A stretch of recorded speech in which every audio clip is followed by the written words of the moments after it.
Miami on a Saturday night. The kind of sticky, humid heat that makes sweat pour off you like you've just finished the fourth quarter on a basketball court.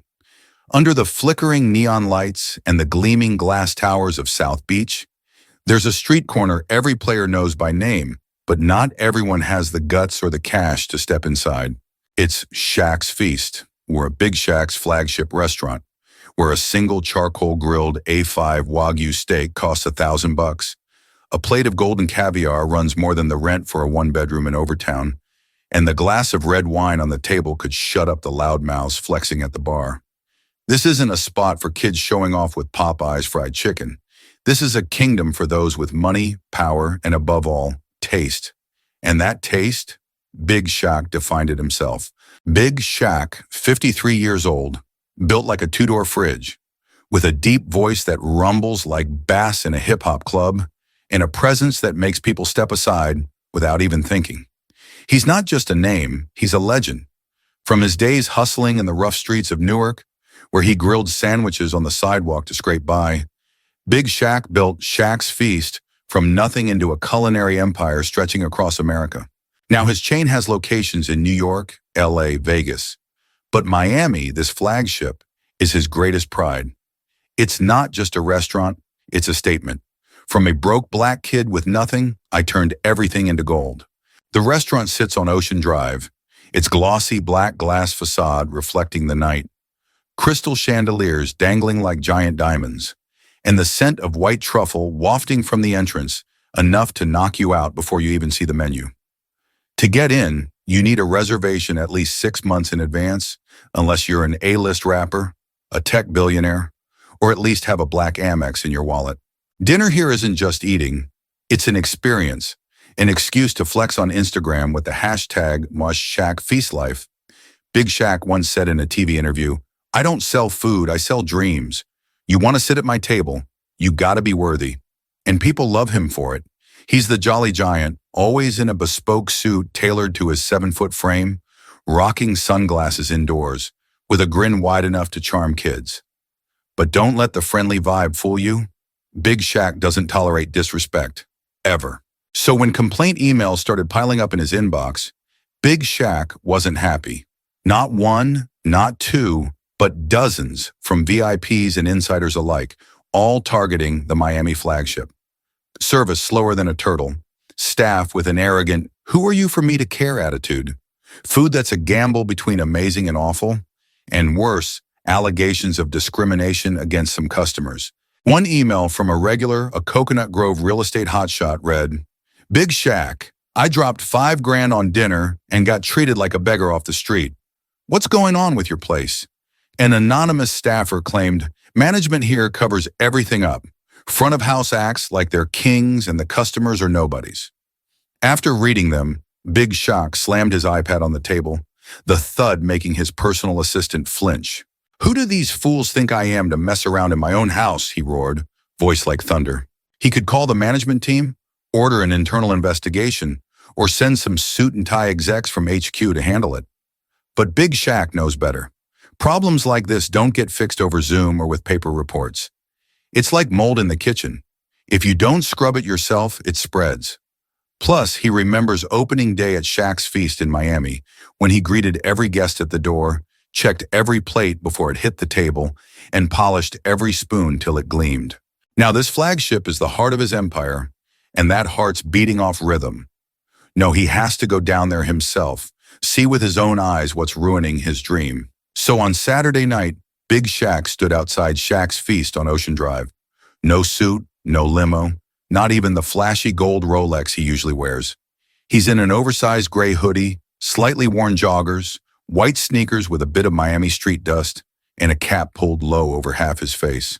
His 7-foot frame still stands out, but in this getup, he looks like a big dude fresh from the gym or an underground rapper without a hit. He steps through the black glass doors, soft jazz humming from the ceiling speakers, the smell of truffle butter melting in the air, and warm golden light bouncing off polished ebony tables. Inside, guests in suits and evening gowns clink glasses and laugh, while waiters glide by with trays of champagne. Big Shaq takes a deep breath, a strange feeling swelling in his chest. This is his house. the kingdom he built from scratch. So why does he feel like an outsider? He approaches the hostess stand, where a pink-haired girl leans against the counter, eyes glued to her phone like it's her whole world. Her name tag reads, Chloe, front desk. Big Shaq stands there a moment, waiting for her to look up, but nothing. She keeps swiping her finger across the screen, lips curling at something, probably a TikTok meme. He clears his throat, the low rumble enough to shake the wooden counter.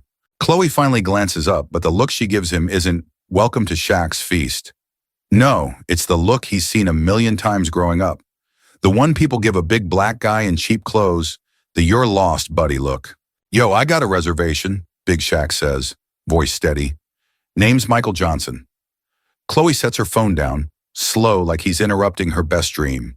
She scans him from his faded hoodie to his dirty sneakers, then smirks. Michael Johnson? You sure? This place ain't cheap, you know. Her tone's dripping with implication, testing if he can even afford the bill. Big Shaq frowns but stays quiet, pulling out his phone to show the reservation code. Chloe glances at it, shoves the phone back like it's filthy. This code, probably fake. I mean, no offense, but you don't look like the type who eats here. She emphasizes the type, eyes lingering on his dark skin, as if his color proves he doesn't belong in this fancy space. Big Shaq clenches his fists in his hoodie pockets, but his face stays ice cold. He's been disrespected his whole life, from supermarket security thinking he was a thief, to restaurant managers back in the day turning him away for not wearing a suit. But now in the restaurant that bears his name, getting sized up like a bum by a pink-haired kid, nah, that doesn't fly. He takes a deep breath, voice dropping low and dangerous. What did you just say about types like me? Chloe flinches but doubles down. So what? I'm just being real. Look at yourself. He nods slowly, a menacing grin making her shiver. All right, you want to play like that? Let's play. Big Shaq quietly pulls out his second phone, the one he uses to run the system, from his pocket. He knew this flagship had issues, but now it's not just a management problem. It's personal. And Big Shaq never lets anyone disrespect him in his own house and get away with it. Here's the English translation of your text.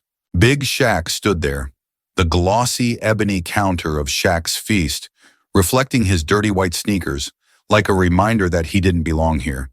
At least not in Chloe's eyes. The pink-haired girl still leaned against the desk, her phone now flipped face down beside her, but her attitude unchanged. She looked at him like he just stumbled in from some overtown street corner where kids selling roadside lemonade might scrape together a few bucks. Look at yourself, she just said. And that wasn't just an insult. It was a slap in the face, the kind he'd taken 100 times as a big black kid in a poor neighborhood. But now, in the very restaurant he'd poured sweat, blood, and a fortune into building? Nah, this wasn't going down easy. He took a deep breath, the kind that puffed up his 7-foot chest like a basketball before a dunk. Say that again, he growled low, his voice dropping like a truck engine revving up. Chloe flinched, but her defiance snapped back fast. She shrugged, glaring at him through her long, fake lashes. I said you don't look like the type who can eat here. So what? You gonna stand here arguing all night? I'm busy. Busy? Big Shaq glanced at her upside-down phone, probably fresh off scrolling through a bunch of Instagram stories about dogs and Gucci outfits. Busy, my ass. He smirked, the kind of smirk anyone who'd worked with Big Shaq knew meant a storm was brewing. All right, you want to play like that? Let's play. He pulled out his second phone, not the iPhone he used to call his assistant or flex on social media, but the beat-up old Samsung he kept just for managing the internal system. The screen lit up, and he punched in his login code as fast as he used to pass a ball on the court.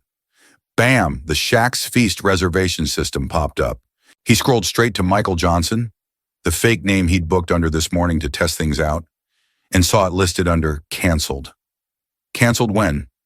8 minutes ago. By who? Chloe, front desk. Bingo, motherfucker. Big Shaq looked up, locking eyes with Chloe, but she didn't notice. She'd turned to Liam, a waiter/assistant manager standing a few steps away, holding a tray of wine but staring at the drama unfolding. "Liam, check this guy out," Chloe whispered loud enough for him to hear. "Thinks this is Burger King or something, demanding a table. Look at that hoodie. Probably can't even tip." Liam, a scrawny white kid with a hooked nose and slicked back hair, chuckled. "Yeah, probably got lost coming up from Hialeah. I'll handle it." Liam stepped forward, the wine tray clinking in his hands, and faced Big Shaq with the smug air of a guy who thought he was some big-shot manager. "Listen, buddy," he drawled like he was lecturing a kid. "If you don't have a reservation, go line up outside like everyone else. This isn't a place for you to cause trouble. VIPs only." Big Shaq frowned, glancing past Liam to the main dining area. An empty table sat in the corner by the window, with a straight view of Ocean Drive, golden light glowing off the polished ebony surface. He knew it was free. He'd just checked the system 5 seconds ago.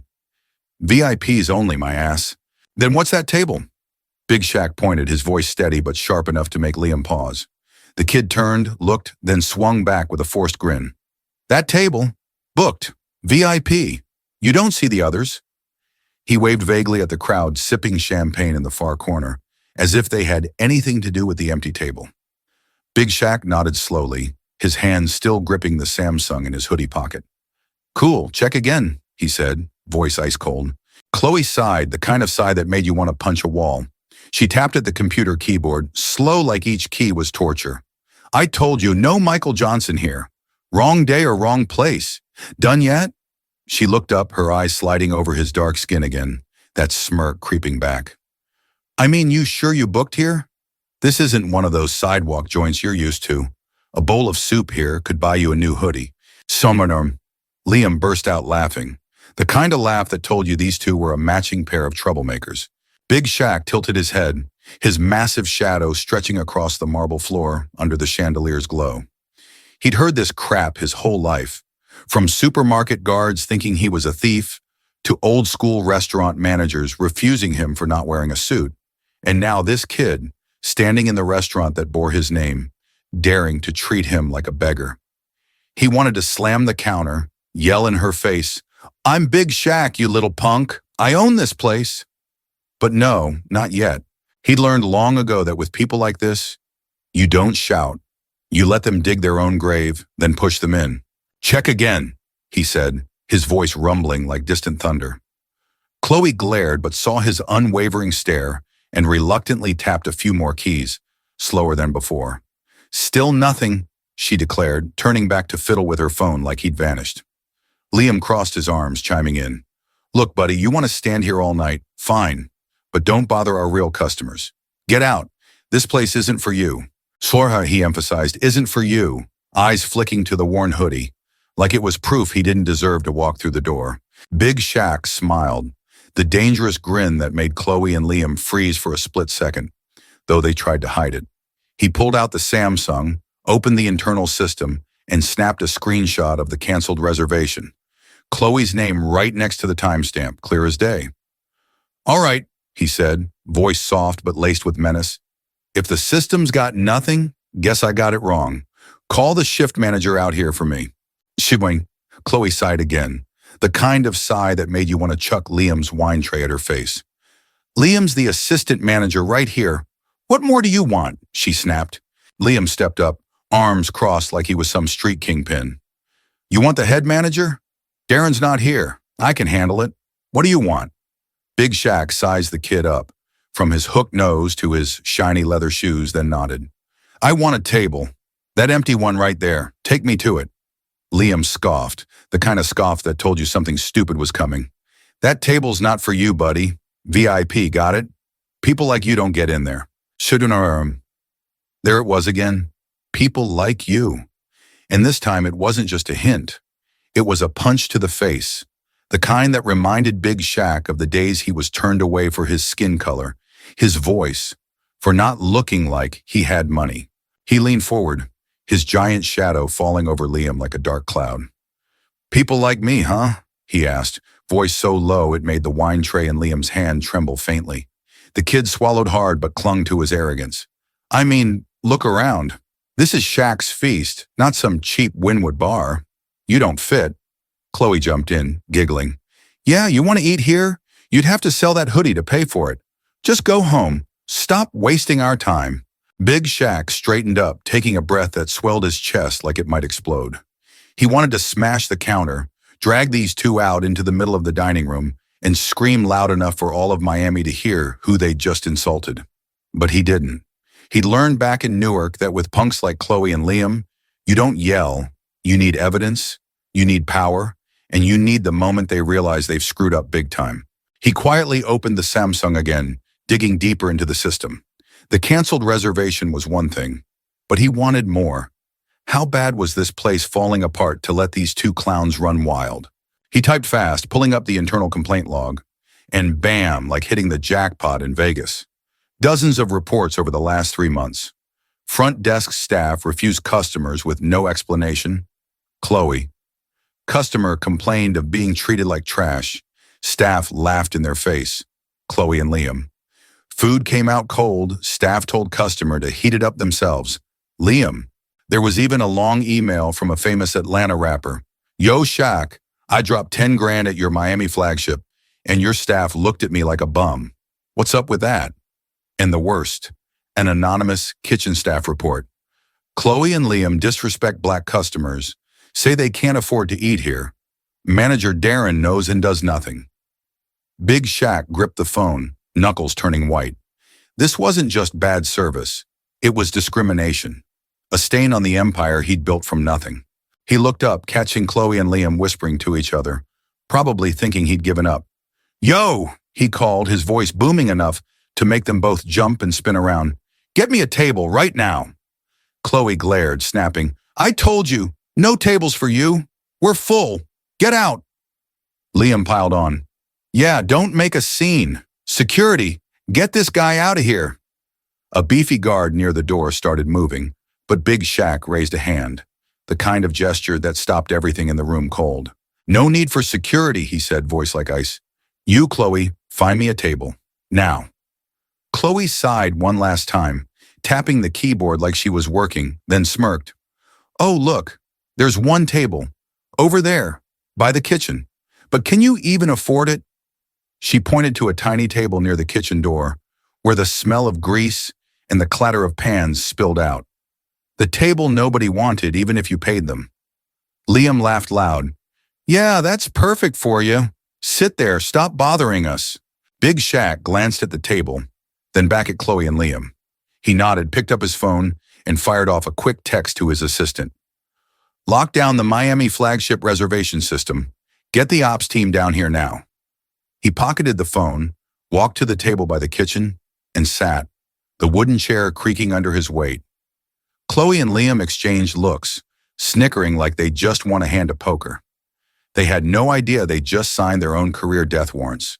Big Shaq sat there, breathing in the greasy kitchen air, listening to the chop of knives a few feet away. He opened the Samsung again, pulling up all the complaint data, Chloe and Liam's work histories, and the flagship's financials. He didn't just want to fire these two. He wanted to know where this place broke down and who let it happen. Darren, the head manager, a name popping up in every report like a ghost, probably hiding in some office with his beer gut. Big Shaq smiled, the kind of smile that anyone who'd worked with him knew meant a knockout was coming. He typed one last line into his phone. Prep the termination papers. Tonight, I'm cleaning my house. Then he leaned back in the chair, waiting. Chloe and Liam didn't know it, but tonight they'd learn a lesson they'd never forget. Never disrespect Big Shaq in his own kingdom. Big Shaq sat at that rickety little table near the kitchen, the smell of sizzling wagyu and frying truffle oil hitting him like a cheap cologne he'd never wear. The chair creaked under his 7-foot frame, sounding like it was begging for mercy every time he shifted. Behind him, the clatter of pans and the muffled yells of the kitchen crew leaked through the swinging doors. Hardly the VIP experience Shaq's feast was built on. He could see Chloe and Liam through the corner of his eye, back at the front desk, giggling like they'd just pulled off the heist of the century. Chloe flicked her pink hair, scrolling through her phone again, while Liam leaned over, whispering something that made her laugh louder. Big Shaq smirked to himself. They thought they'd won. They thought they'd punked him out, stuck him in the reject corner, and sent him packing with his tail between his legs. Oh, they had no idea what was coming. He pulled out his Samsung, the beat-up one he kept for business, not the flashy iPhone he flexed on IG, and tapped into the system again. The evidence was stacked up like a full-court press. His reservation canceled by Chloe 8 minutes after he walked in, a laundry list of complaints about her and Liam treating customers like trash, and a pattern of shady moves that had been festering in this flagship for months. But it wasn't enough to just fire these two clowns. Big Shaq wanted the whole picture, how deep this rot went and who let it spread. He scrolled through the staff logs and saw the name popping up like a bad rash. Darren, the head manager. Every ignored complaint, every brushed off report, every time Chloe and Liam pulled their stunts, Darren's name was there, stamped with no action taken. This wasn't just a couple of bad apples. This was a whole damn orchard gone sour under Darren's watch. Big Shaq leaned back, the chair groaning again, and took a sip of the water some busboy had dropped off without a word. He could hear the chatter from the main dining room. Rich folks in tailored suits, in glittering dresses clinking glasses, laughing over plates of caviar and ribeye that cost more than most people's car payments. That's what Shaq's feast was supposed to be. A palace where every guest felt like royalty, where the food was art and the service was gold. Not this clown show where a pink-haired brat and her sidekick thought they could play gatekeeper with his empire. He glanced at his phone. His assistant had texted back, "System locked. Team's 20 minutes out." Good, time to turn up the heat. He stood up, the chair scraping the marble floor loud enough to make a couple nearby diners flinch. Chloe and Liam didn't notice. They were too busy cackling over whatever dumbass meme she'd pulled up. Big Shaq walked back to the front desk, his sneakers squeaking against the polished stone, his shadow stretching across the room like a storm cloud rolling in. The vibe shifted. A few guests looked up from their meals, sensing something big was about to go down. The security guy by the door, some beefy dude in a tight black suit, straightened up, eyeballing Big Shaq like he was ready to bounce him out. Big Shaq ignored him. He had bigger fish to fry. "Yo, Chloe," he called, voice booming like a subwoofer in a tricked-out Chevy. She jumped, dropping her phone on the counter with a clatter. Liam spun around, his smarmy grin fading fast. "What now?" Chloe snapped, brushing her hair back like she was posing for a selfie. "I gave you your little table already. What, you want a doggy bag to go?" Liam snorted, crossing his arms. "Yeah, man, take your water and bounce. We're busy here." Big Shaq tilted his head, locking eyes with Chloe. "Busy, huh? Too busy to check my reservation right? Too busy to treat me like a damn customer?" His voice stayed low, but it carried weight, like the rumble before an earthquake. Chloe rolled her eyes, but there was a flicker of nerves in her face. She wasn't used to people pushing back. "I told you there's no Michael Johnson in the system," she said, tapping her nails on the counter. "You're wasting my time. Again." "Wasting your time?" Big Shaq chuckled, a deep, dangerous sound that made Liam step back half an inch. He pulled out his Samsung, flipped the screen around, and shoved it in her face. There it was, the reservation log. Michael Johnson, booked that morning, canceled at 7:42 p.m. by Chloe, front desk. Her eyes widened, just for a split second, before she plastered that smug look back on. "That? Oh, system glitch," she stammered, shrugging like it was no big deal. "Happens all the time." "Glitch?" Big Shaq leaned in, his massive frame towering over the counter. "You call canceling my spot 8 minutes after I walk in a glitch? You call looking at me like I'm some broke-ass nobody a glitch?" Chloe opened her mouth, but nothing came out. Liam jumped in, puffing out his skinny chest. "Hey, back off, man. You can't talk to her like that. Who the hell do you think you are?" Big Shaq straightened up, peeling off his hoodie slow and deliberate, revealing a plain black t-shirt stretched tight over his barrel chest. He yanked the cap off his head, letting his full face catch the light, those sharp eyes, that wide grin, the unmistakable presence that had been on billboards, TV screens, and magazine covers for decades. The room went quiet. A woman at a nearby table dropped her fork. The security guy froze mid-step. Chloe's jaw hit the floor, and Liam's face turned the color of the lobster bisque they served for $80 a bowl. "Who am I?" Big Shaq said, voice rising now, filling the whole damn restaurant. "I'm Big Shaq, motherfucker. The guy who built this place from nothing. The guy who owns every table, every plate, every damn spoon in here. And you two clowns just tried to kick me out of my own house. He slammed his hand on the counter, the bang echoing like a gunshot. Chloe flinched hard, stumbling back into the wall. Liam's hands shot up like he was surrendering to the cops. The dining room erupted. Gasps, whispers, a few phones popping out to record the chaos. "Oh my God, that's Big Shaq!" Someone yelled from the back. "No way, it's him!" Another voice chimed in. Chloe's face went from pale to red, her mouth flapping like a fish out of water. I mean, she stuttered, but Big Shaq cut her off with a wave of his hand. "Don't even try it, Pinky," he growled, pointing at her. "You looked at me, saw a black dude in a hoodie, and decided I don't belong here. You canceled my spot because you thought I couldn't pay for it. You and this punk," he jerked a thumb at Liam, "thought you could flex on me in my house." He turned to Liam, who was shrinking by the second. "And you, Skinny, telling me to bounce? Calling security on me? Boy, you must have lost your damn mind." Liam stammered. I didn't know, man, I swear. She told me." Chloe whipped around, hissing, "Don't you dare pin this on me." Big Shaq laughed, a big booming laugh that shook the chandelier. "Oh, y'all a comedy duo now? Too bad the show's over." He pulled out his phone again, dialed his assistant, and put it on speaker. "Yo, you got the team ready?" A crisp voice answered. "Yes, sir. We're pulling up now." Big Shaq nodded. "Good. Lock this place down. Nobody in or out till I say so." He hung up and turned back to Chloe and Liam, who were now sweating bullets. "Here's what's going to happen," he said, voice dropping low again. "You're done, both of you. Pack your shit and get out.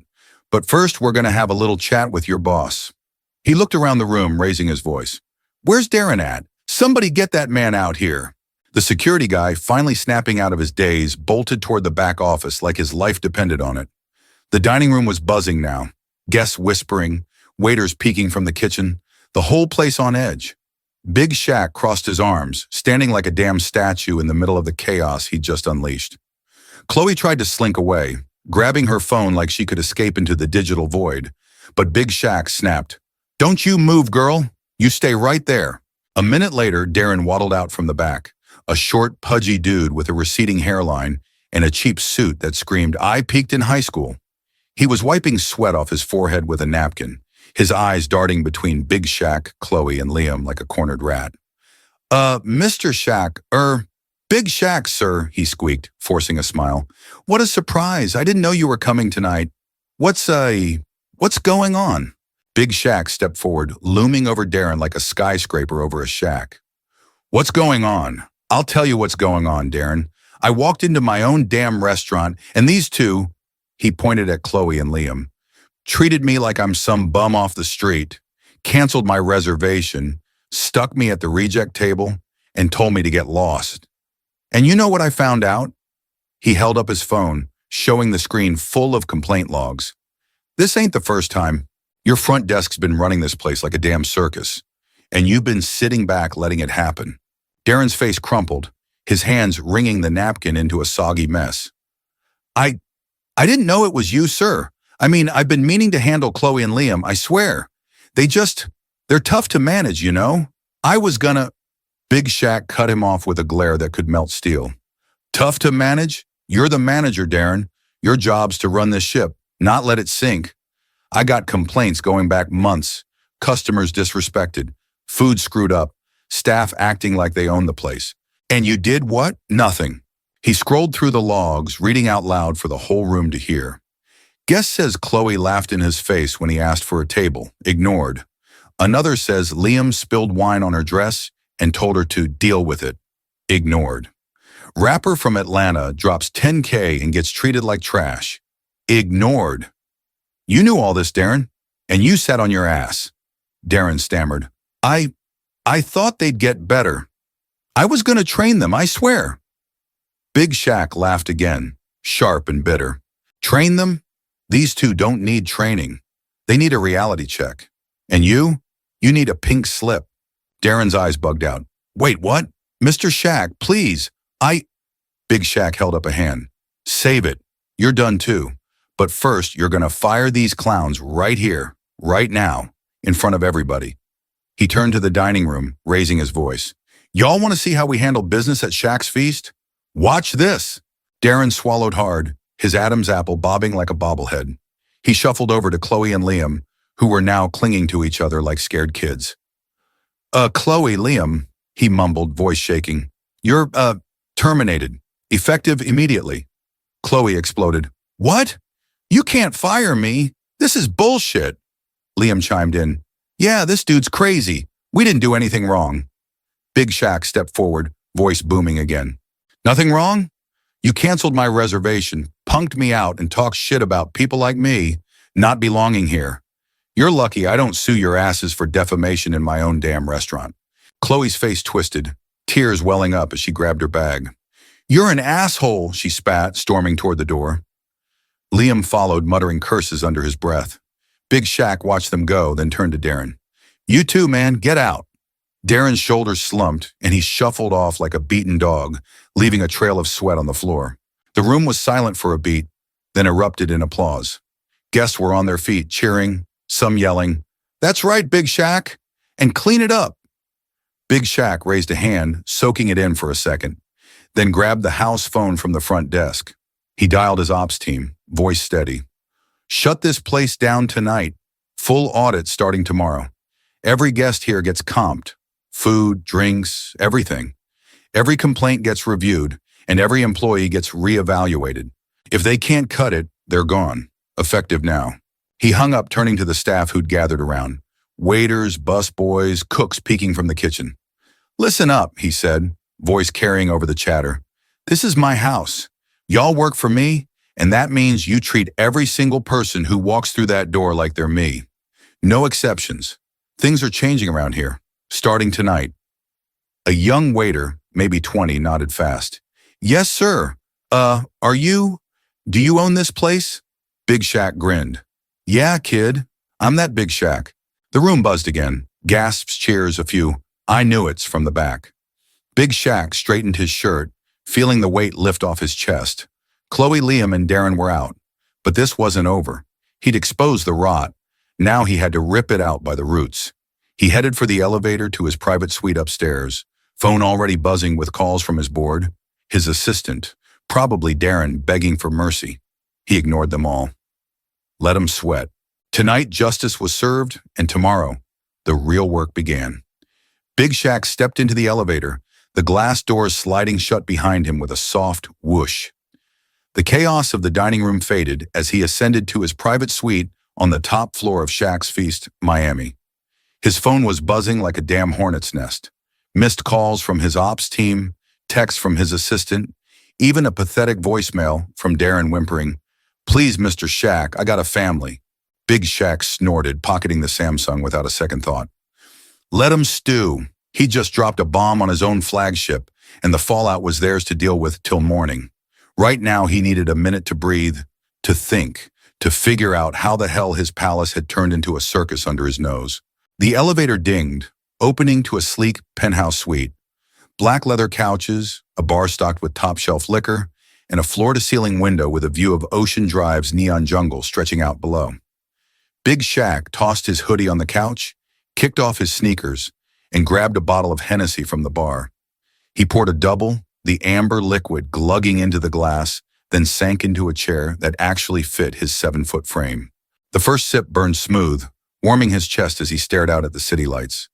Miami was alive down there.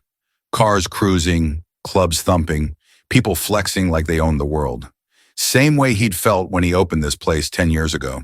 Back then, it was his crown jewel, proof he'd made it from a Newark street kid to a king. So how'd it go so wrong? He pulled out his laptop, flipped it open, and logged into the full system. Not just the reservation logs, but the whole damn operation. First order of business, Chloe and Liam. He typed fast, blacklisting them from every Shaq's Feast location nationwide. Chloe wouldn't be pouring coffee at a roadside diner if he had anything to say about it. Her name was flagged with terminated gross misconduct and a note, do not rehire, ever. Liam got the same treatment, plus a little extra. Big Shaq dug into the security footage archives and found a clip from last month where the punk accidentally spilled a $500 bottle of Bordeaux on a lady's dress, then laughed about it with Chloe on break. He forwarded that to his legal team with a message. Sue his ass for damages, make it stick. Those two weren't just fired, they were done. Next up, Darren. Big Shaq scrolled through the manager's file. Hired 5 years ago. Decent reviews at first, then a slow slide into laziness. Complaints piled up under his watch, but he'd buried them with excuses. Staff shortage? System errors? Miscommunication? Bullshit. Darren wasn't just incompetent, he was spineless, letting Chloe and Liam run wild while he hid in his office sipping cheap whiskey and pretending to work. Big Shaq typed up the termination notice himself. Darren Michaels, relieved of duties effective immediately. Cause, negligence, and failure to uphold company standards. He hit send, copying HR and the board. Darren could beg all he wanted. Big Shaq didn't do second chances for clowns who let his empire rot.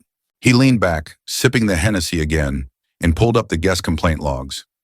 Man, it was a mess. Dozens of emails and reports from the last 6 months. Some he'd seen, some he hadn't. A tech CEO from Silicon Valley wrote, dropped $15K on a private dinner, got cold steak and a waiter who rolled his eyes at me. A couple celebrating their anniversary said, waitress told us to hurry up because the table was needed.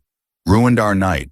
And the worst, multiple guests, mostly black or Latino, reporting stuff like, front desk said no tables, even though I saw empty ones. Or, staff assumed I couldn't pay, asked for my card up front. That last one hit Big Shaq like a punch to the gut.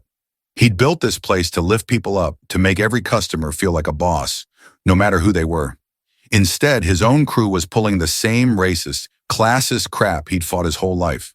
Big Shaq slammed the glass down, the thud echoing in the quiet suite. Nah, this ain't it, he muttered to himself. He started typing again, drafting an order for his ops team. Every guest with a legit complaint from the last 6 months got a full refund, plus a VIP voucher for their next visit. No expiration, no limits. That rapper from Atlanta? Big Shaq shot him a personal email. Yo, my bad, fam. Next time you're in Miami, dinner's on me. Bring the crew. He wasn't just fixing mistakes, he was rebuilding trust, one comped meal at a time. A knock at the door broke his focus. Big Shaq looked up, frowning. Who the hell? He lumbered over and yanked it open, finding a nervous-looking sous chef in a white coat, holding a tablet like it was a shield. Mr. Shaq, sir, the kid stammered. I heard what happened downstairs. I wanted to show you something. Big Shaq raised an eyebrow, stepping aside. Come in, kid. What you got? The sous chef, name tag said Marcus, hurried in, swiping on his tablet. I've been keeping notes, sir. Stuff I saw in the kitchen in front of house. Didn't know who to tell till now. He handed it over, and Big Shaq scrolled through a list. Chloe throws out reservations if she doesn't like how people look. Liam bribes bussers to skip tables he doesn't want to serve. Darren takes food from the kitchen for himself, blames shortages on suppliers. Marcus fidgeted, adding, I tried telling Darren once, but he said to mind my business or I'd be out. Big Shaq's jaw tightened. Good looking out, Marcus. You just earned yourself a raise. He clapped the kid on the shoulder, nearly knocking him over. Stick around. I need people like you. Marcus nodded, wide-eyed, and scurried out, leaving Big Shaq with more fuel for the fire. He sat back down, adding Marcus's notes to the audit file. This wasn't just a cleanup, it was a damn overhaul. By midnight, the ops team rolled in, suits and clipboards, ready to tear the place apart.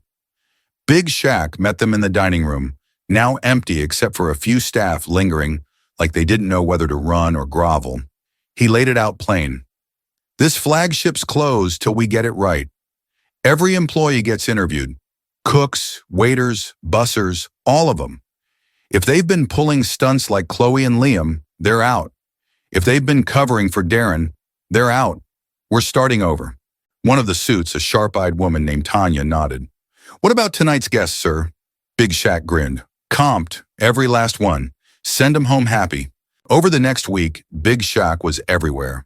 Down in the kitchen tasting dishes, at the front desk retraining staff, in the office rewriting protocols. He brought in a new manager, a no-nonsense woman named Carla who'd run his Vegas location like a Swiss watch. He sat in on every interview, eyeballing the crew to see who flinched under pressure. Half the front of house got cut. Some quit on the spot when they saw the writing on the wall. The kitchen lost a few too. Lazy cooks who'd been skating by on Darren's watch. Big Shaq didn't blink. "This ain't a charity," he told Carla. "They don't cut it. They don't stay." He walked the dining room one night after hours, just him and the silence. The chandeliers gleamed again. The tables shone. The air smelled like truffle and promise. He ran a hand over a chair, thinking back to that first opening night. Crowds lining up, him in a custom tux, shaking hands and grinning till his face hurt. He'd let it slip, gotten too comfortable, let the suits and the systems take over while he chased the next big thing. Not anymore. This was his house, his legacy, and he'd fight tooth and nail to keep it right. A month later, Shaq's Feast Miami reopened. The line stretched down Ocean Drive, old fans, new faces, even that rapper from Atlanta rolling up with his entourage. Big Shaq stood at the door, back in his bespoke vest, no hoodie this time, shaking hands and cracking jokes. "Welcome to my house, fam," he said to every guest, his voice booming over the jazz playing inside. He caught Marcus, now promoted to head sous chef, hustling in the kitchen, and gave him a nod through the pass. Carla barked orders at the front desk, keeping the new crew tight. No Chloe, no Liam, no Darren, just a team that knew the deal. Later that night, Big Shaq stepped outside, the humid Miami air hitting him as he looked up at the neon sign. Shaq's Feast, glowing bold and bright. He pulled out his phone, snapped a pic, and posted it with a caption. "Back like I never left. This my empire. Don't test me." The likes rolled in fast, but he didn't care about that. He cared about the folks inside, eating, laughing, feeling like kings and queens.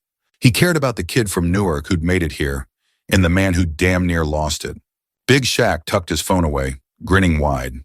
The crown was back on his head, and anybody who thought they could knock it off better think twice. He turned back to the door, ready for the next guest, the next night, the next fight. This was his feast, and he'd serve it right till the day he died.